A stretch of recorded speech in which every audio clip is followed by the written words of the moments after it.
welcome back, everybody, to another episode of the Nonprofit Show.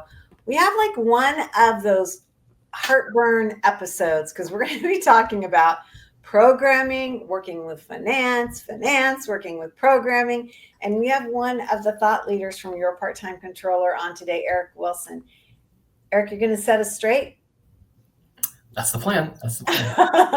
That's the plan. Well, I don't know why this gives everybody this topic heartburn, but I think we're going to get into it and find out how we can navigate away from this like loggerhead that a lot of times comes about. So we are delighted that you're here. We're also delighted with all of these amazing companies that present themselves with us and join. So we can have these discussions. And they include Bloomerang, American Nonprofit Academy, Staffing Boutique, JMT Consulting, Interim Executives Academy, our friends of Your Part-Time Controller, and Fundraisers Friday. I'm Julia C. Patrick, CEO of the American Nonprofit Academy. More importantly, Eric Wilson, welcome back, my friend. Thanks for having me. Yeah, it's good to be back. It's been a little while. It has been. Okay, so as part of the leadership team at Your Part-Time Controller, talk to us about what a director does and also share with us what part of the country you come from, because YPTC is now in all 50 states, correct? If not officially, then we're at least really close to it. Yeah, I don't know the exact counts because I'm pretty focused on my neck of the woods, which is North Texas. So I'm in Dallas, Fort Worth, north part of the state of Texas, and I'm the director of our office here. So kind of like being on the program side of Your Part-Time Controller, where I'm leading our team that works with our clients, doing the work that we support them with in their finance office. And so we're making sure that we're delivering really quality work, growing our business, growing our staff, retaining our staff, keeping everybody happy is kind of what I do in a nutshell. I love it. Well, that's a lot because, you know, as we're going to explore today, there's so much going on when it comes to the finance part of a nonprofit.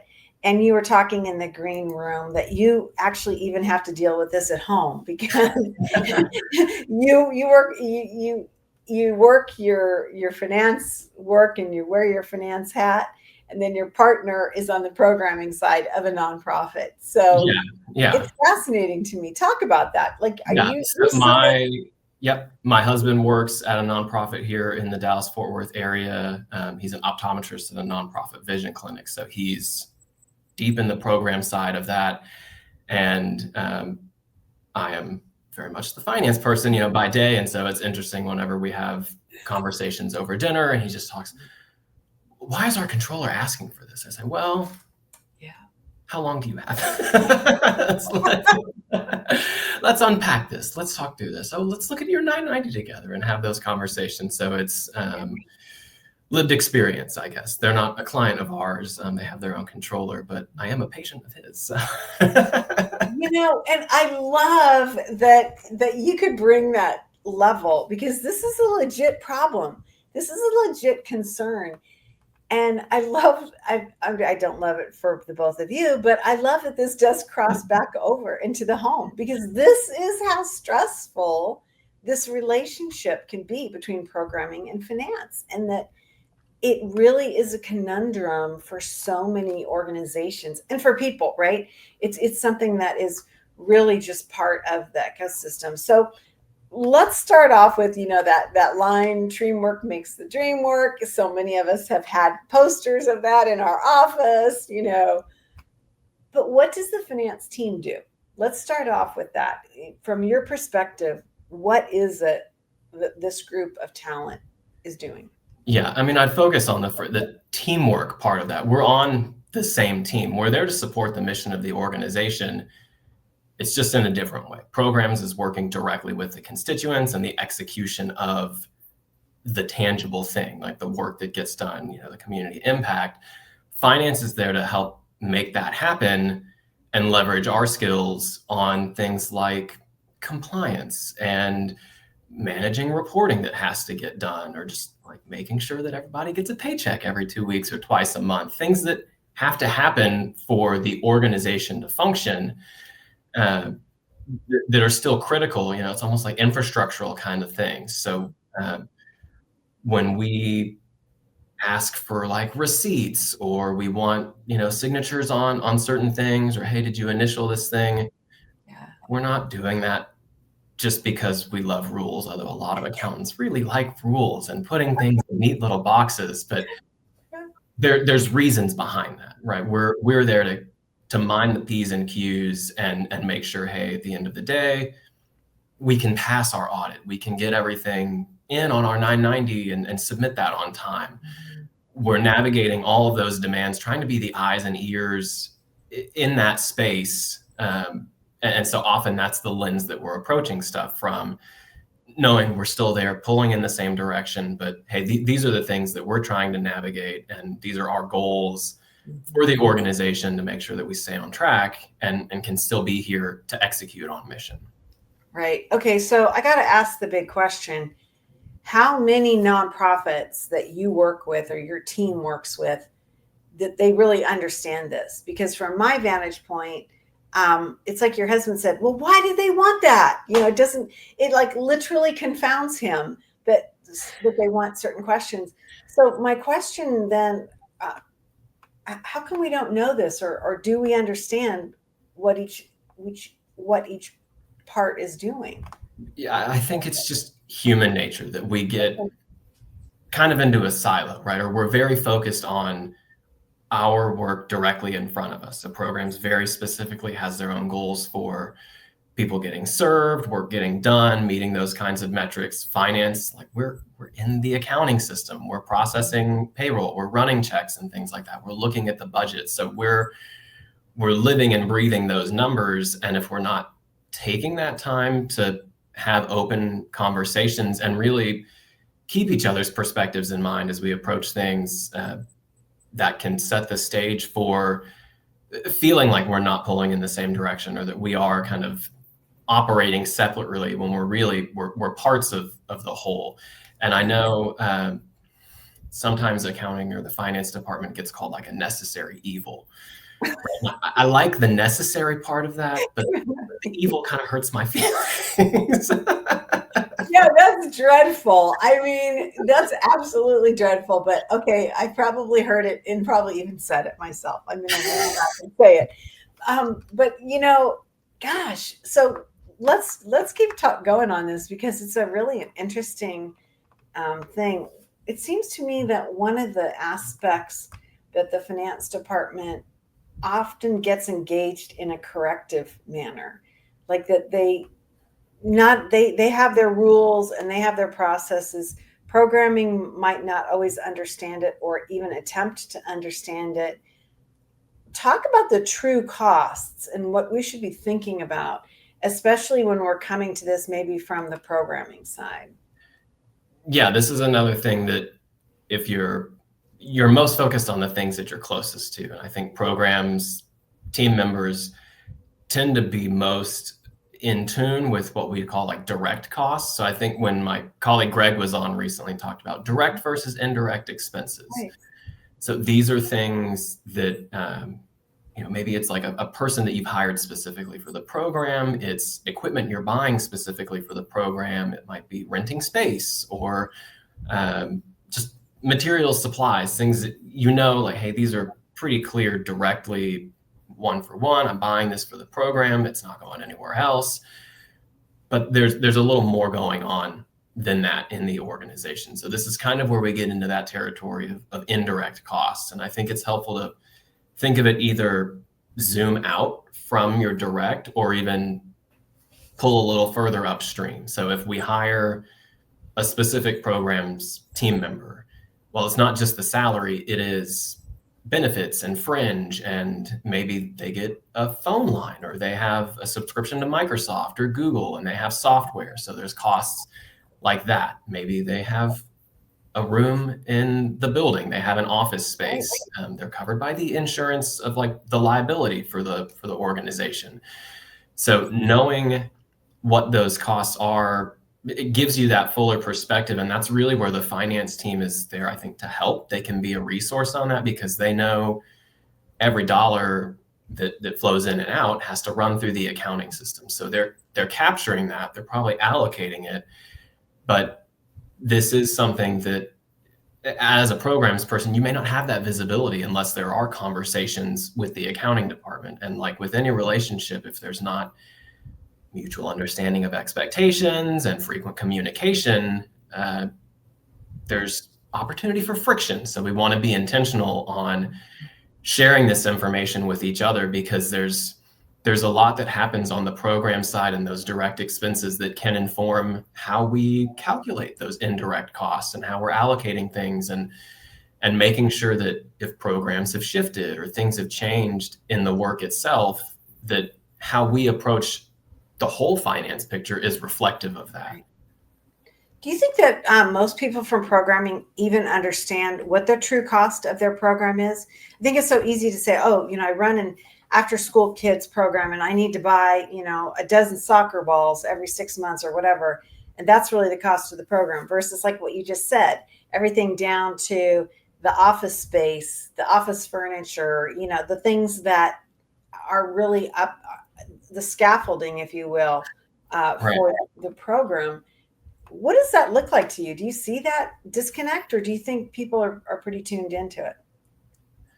I think it's a disconnect. I would say this is an opportunity for the accounting department to lead this conversation, though, because programs we're not here to turn anybody into accountants. And this is the role that the accounting department should serve for that organization. So to bring that information to the conversation and have that be a conversation, I think is something that it's fair for the programs team to lean on the finance or accounting department for that, to just say, hey, I don't know what I don't know. What else do we pay for around here? What else what's hitting my budget that I may or may not have control over?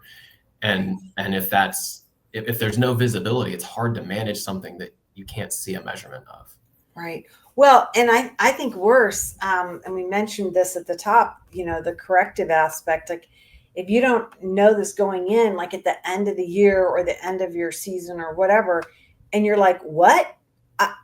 I had no idea that we didn't have the money for this, or that we needed more money, or that the costs were, so skewed out. And I think that's where a lot of organizations, it seemingly they get into trouble, because then they get these numbers and then it's like, oh, we got to cancel this. We can't sustain it. I mean, do you see that as well? It really does just come back to if we're not operating on the same expectations. If finance sees a budget of $10,000 for a grant and thinks, okay, well, I'm setting, 2,500 of that is going to be for this portion of stuff, so you only have 7,500. Yeah. Well, programs doesn't know that, then how do they know to not spend the full 10,000 and cut it at the 7,500? So that is, if we're not going into this project or any budgeting on the same expectation, then how could we come out on the other side magically aligned? Like there needs to be intentionality on that. It doesn't just happen organically. Yeah, such an interesting thing. And I've got to believe for especially like a new program or a new program director, or we see such a change or coming together, mergers and acquisitions happening, especially right now. This has got to be somewhat of a shock for some of these groups going forward, picking up somebody else's programming or changing it a little bit. Then all of a sudden you're like, holy moly, I'm way off because we didn't calculate for this. Yeah, and that's a position you don't want to be in, right? You don't want to feel like the veil gets lifted. Yeah. And in the third act, right? And now you've got to try and course correct in the last couple months of something when you had all this runway and have gone, a variance has grown over time, right? So it really does just come back to the sooner we can have these conversations, the sooner we can align and keep in conversation more like routine maintenance rather than an 11th hour overhaul of things, the better we're going to be able to adjust along the way and make smaller course corrections that are less painful and easier to implement than something, if you're adjusting periodically versus having to go from here to here, it's just Yeah. These are a lot smoother. Yeah. Well, and scary. Oh, another thing that you talk about is restricted funds, and that we really need to handle those with care and understand. Talk to us about that, because I feel like we're somewhat in the middle of a storm. We talked about this in the green room. Trust philanthropy seemed to be picking up steam, and now it's just kind of like we're not hearing about it as much. And talk to us about this whole restricted funding issue. It's one of the most challenging things about nonprofit financial management, because it's dollars in the door, but they can only go certain places. And so being in alignment is so important. This is something, development, I think, is a third leg of this stool for the conversation. But I would say it starts as early as the documentation on the front end and that understanding on the front end. If we get these funds in and they have these strings attached, or we have these limitations on how they can be spent, let's let the programs team know, hey, here's what we're dealing with. Is this in line with your expectations? If they were part of the grant process or the budgeting process, make sure, okay, we all have the same expectations going into this, right? So then we can at least lay a path forward, have documentation around why this is restricted, how we're going to use this money, and then continuous visibility and transparency. Because again, what we don't want to do is get into the last few days of a program and then go, oh, I need to find a bunch of costs to put on this grant. That's no way to live. We don't want to put the accounting department in that position, but we also don't want to be putting the programs department in a position where it's, oh, this money was spent, where's that going to come from? Because this grant doesn't cover that. We can front load those conversations to avoid those disconnects later on. So let me ask you about that, because is this the sort of thing that we should be doing, a checkup every 2 weeks or every month? Or how do we discipline ourselves to change the mindset, but then also stay on track, so we know, to your point, it's not like the 11th hour that we're scrambling? What does that look like?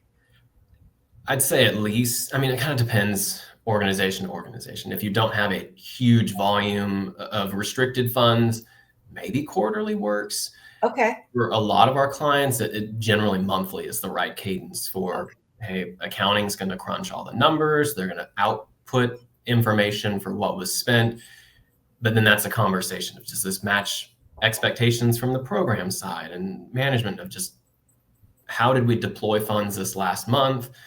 Does this match what the work that was being done? Because we're cranking away at numbers, in a closet somewhere, right? The boots on the ground. So having those conversations routinely, and building it into, we're big on like a checklist and a structure to the month end workflow and reporting process. So for these things like restricted funds and program budget versus actuals, have that be part of the monthly output and those monthly conversations. Have some kind of representative from the program team in conversation with the accounting department, so that it is a dialogue. And if there's questions about things that show up, it can be addressed more real time.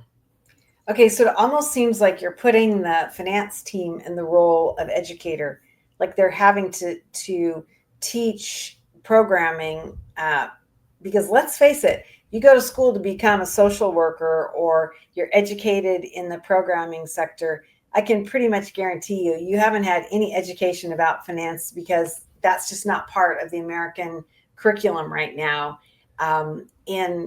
In this type of work, it's getting better, of course, with universities that have nonprofit management programs, but it seems to me like you're going to have to take the finance folks into an environment where they're teaching the people that they work with what to look for and the questions to ask. Is that fair?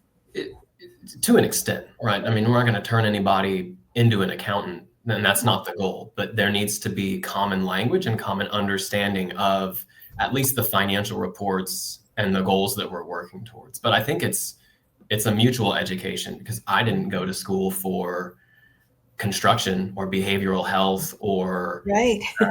education. I don't have that in my background, but I've worked with clients that serve that space. And so that context of how the program actually works is important to finance, and how those reports look, or even just what to expect as kind of the financial person for an organization. I don't know how much lumber costs. I don't keep tabs on construction materials or anything like that. And so to have that information and learn from the programs team on that helps make for a more rounded, they can kind of be eyes and ears contextually for those things, so that we're taking advantage of each other's strengths and have common language on the program side of stuff too. So that if there's something that, hey, if this report is going to make more sense if we just change some labels, we can change labels, right? We can be flexible. The goal is common language. Yeah, I think that's so important.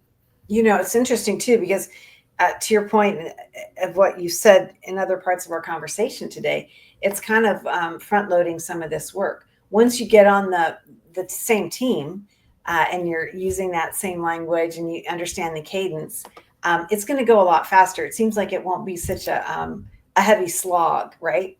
It's probably more upfront.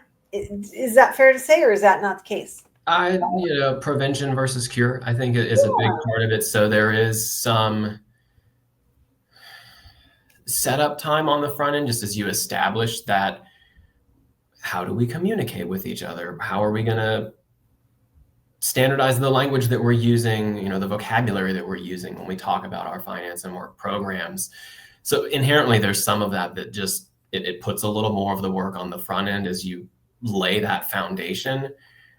But then it runs so much more smoothly and efficiently when you have that periodic check-in touch point approach, rather than, oh, now we have a problem and big bad Eric is going to come, over to the program's office and waving his reports with red ink everywhere. It's like, we don't have to do it that way.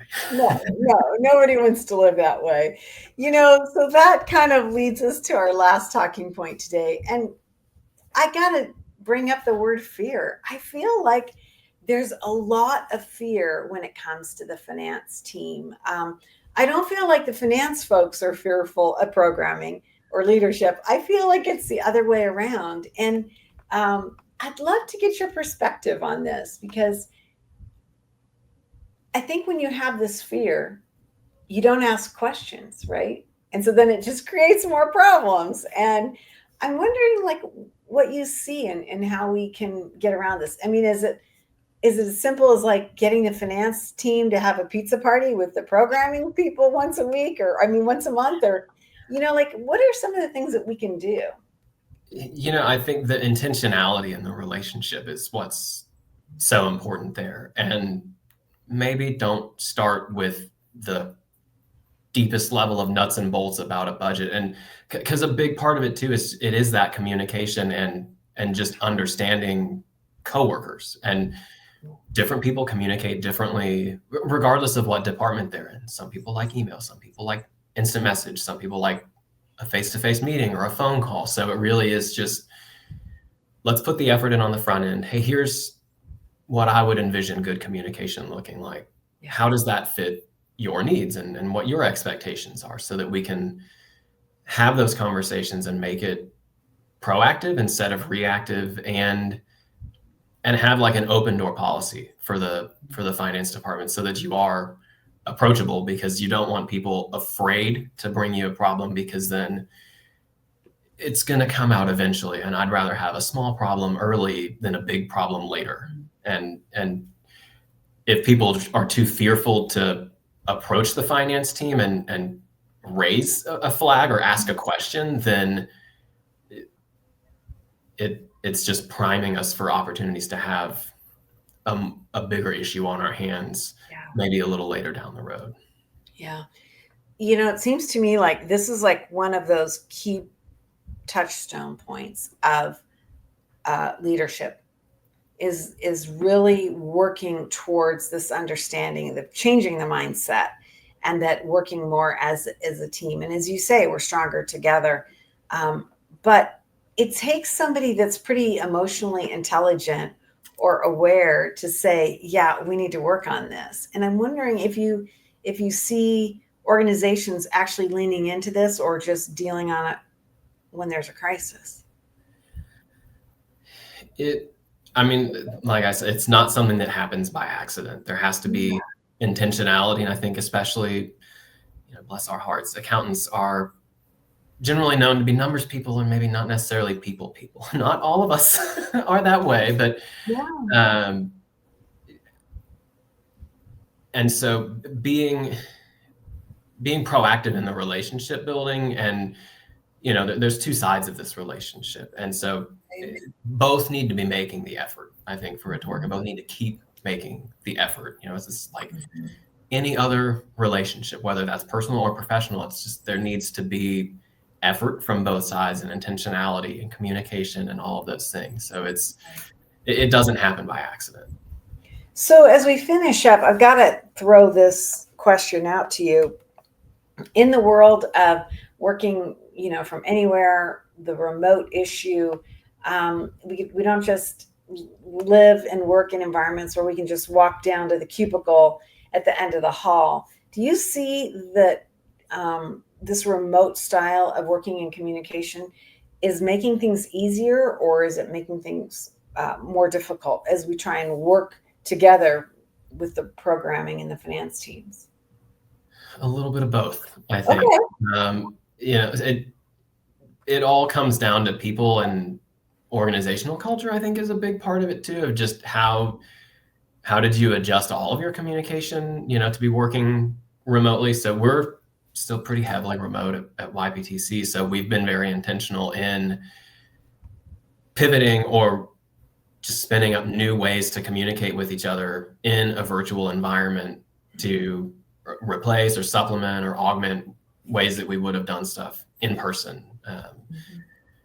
What feels like a lifetime ago now, back before the pandemic. So it's brought its own challenges, but I think to a degree, in some organizations, programs team may have been in the field, or maybe accounting was in a different office, and there's multiple program sites across town. So it's maybe not for all, plenty of organizations, this has not always been just like, oh, well, Eric's right down the corner, let me just go ask him. It's right. There's usually needed to be some intentionality, and then it's just a matter of keeping up with that. Some organizations were remote even before the pandemic. Some people are more comfortable just sending an instant message. Others, prefer a phone call or a video call. So it's not been without challenge, but I'd say it's also created opportunities. So the more that we take advantage of those opportunities, maybe the less we'll get hung up on some of the challenges. Right. I think for me today in our conversation, the magic word that I've heard and learned from you is intentionality. And I think you're absolutely right. We need to be on both sides leaning into the concept that we have to work as a team, and that we have to be intentional about all these things, how we're going to communicate, what we're going to communicate about, and in that cadence. Because to your point, you can easily find yourself in that last minute dash to fix something. Yeah. Never a good place to be. Yeah. I think it's intentionality, it's humility, and, clarity of expectations and routine communication. If I had to boil it down to 4 key things, that might be it. I think that's great. Well, Eric Wilson, this has been grand.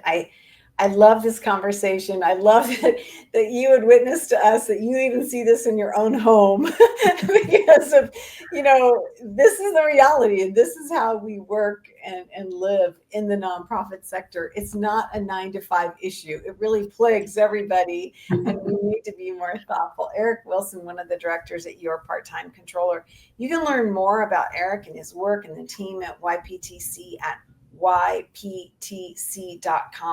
I also want to highlight that there are a lot of training videos. There are a lot of other elements of getting yourself educated about finance in the nonprofit sector.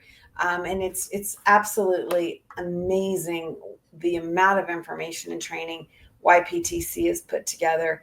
And so if you've got questions or you want to start really amplifying your part in the process, I think this is a great way to get yourself educated. Another great thing about the Nonprofit Show are these amazing partners that we have. We've produced now more than 1,300 episodes. We're in our 6th year of broadcasting. And most of these folks have been with us from the beginning. They include Bloomerang, American Nonprofit Academy, Staffing Boutique, JMT Consulting, Interim Executives Academy, Your Part-Time Controller, and Fundraisers Friday. These are the folks that make such a difference in so many lives across our country.